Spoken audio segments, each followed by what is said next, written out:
men down, bullies, blow the men down. To me way, blow the men down. Blow the men down, bullies, blow him away. Give me some time to blow the men down. On the map, the viewpoint at the Arne Nature Reserve looked like a good place to visit.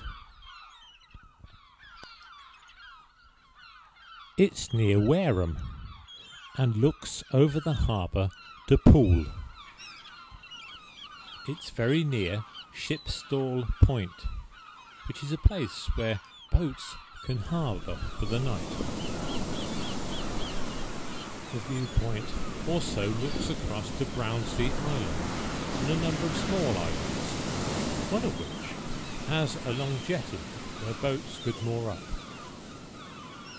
From the viewpoint you could watch pleasure sailing crafts, and there was also a big yellow ship, the Maid of the Harbour, which takes people across to Brownsea Island, but on this occasion it was doing a sightseeing tour.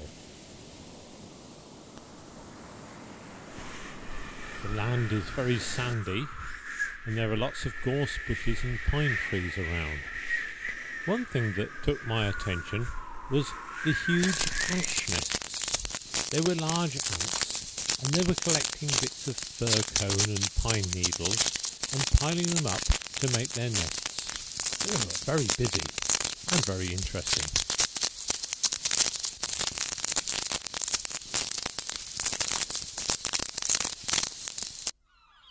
The viewpoint at Arne Nature Reserve is well worth a visit. The walk is about 1 mile from the car park. There are other things to see as well, like an old church, and of course there's all the nature, and we even saw a deer on the way back.